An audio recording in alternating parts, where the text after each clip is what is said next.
खबर देहरादून से है, जहां उत्तराखंड राज्य आंदोलनकारियों ने 10% क्षैतिज आरक्षण की मांग को लेकर विधानसभा देहरादून के बाहर जमकर प्रदर्शन किया। राज्य आंदोलनकारियों के आंदोलन को यूकेडी ने भी समर्थन दिया। राज्य आंदोलनकारी रामलाल खंडूरी ने कहा कि उत्तराखंड राज्य आंदोलनकारी मंच सरकार से केवल एक सूत्रीय मांग 10% क्षैतिज आरक्षण देने की मांग कर है, लेकिन सरकार इस और कोई ध्यान नहीं दे रही। यदि सरकार अभी भी राज्य आंदोलनकारियों की मांग को नहीं मानेगी तो मुख्यमंत्री आवास के बाहर प्रदर्शन किया जाएगा। कार्यों के 10% क्षैतिज आरक्षण की मांग पूरी नहीं की जा रही है, क्या रणनीति आप लोगों ने बनाई है और आज आप प्रदर्शन भी कर रहे हैं? देखिए, 10% क्षैतिज आरक्षण जो है 2004 में तिवारी सरकार ने पहले 6 दिन जेल वालों को दिया था, फिर नसमी सरकार ने सभी चिन्हित पर लागू किया था, फिर खंडूरी सरकार ने उनके आश्रित को भी दिया। उसके बाद कोई कोर्ट चला गया था कि हमें नौकरी दी जाए, लेकिन कोर्ट ने कहा कि आरक्षण दिया कि तो रोक लगा दी थी। कोर्ट पूछा था कि किस नियम के तहत दिया जाए, तो हमने सरकार से मांग की कि उसका विधेयक पास करो।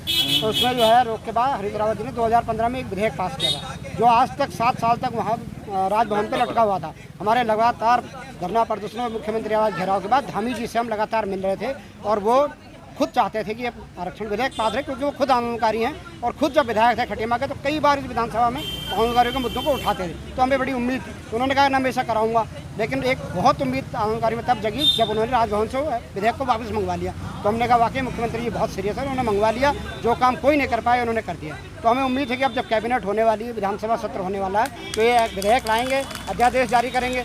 लेकिन 2 कैबिनेट निकल गई और उसमें कहीं उसका नामो निशानी नहीं। तो आंदोलनकारियों में फिर शंका हुई और फिर संकेत होकर फिर सड़कों पर उतरने को मजबूर हो गए।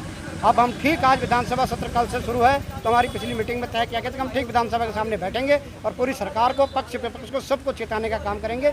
इस सत्र में इस विधेयक को दोबारा से लाए, क्योंकि अब आप भेजेंगे तो राज्यपाल महोदय को उसे साइन करना पड़ेगा, लेकिन अभी तक कहीं सगुगाड़ नहीं, इसलिए हमें आज मजबूरी में धरना देना पड़ रहा है। अब हमने कहा अगर आपने अभी विधेयक पास नहीं किया तो हम घेरा डालो डेरा डालो भी करेंगे सीएम आवास पे। तो इसलिए सरकार चेत जाए और इस विधेयक को तुरंत पास करें, क्योंकि मुख्यमंत्री जी भी चाहते हैं और सब चाहते हैं। लेकिन हमारा जो उत्तराखंड का न्याय विभाग है वो 2015 से लगातार अड़ंगे लगा रहा है। जैसा कि मसूरी चिंतन शिविर में मुख्यमंत्री जी और मुख्य सचिव जी दोनों ने कहा कि यहाँ पर अधिकारी काम नहीं करते हैं, नो करना, अड़ंगे लगाना नहीं हो सकता, ये बहाने ज़्यादा बनाते हैं। तो ये सबसे बढ़िया उदाहरण है हमारे न्याय विभाग का। वो कहते हैं समानता का अधिकार का उल्लंघन है 14-15, तो हरियाणा सरकार ने तो 75% लागू कर दिया अपने स्थानीय लोगों के लिए।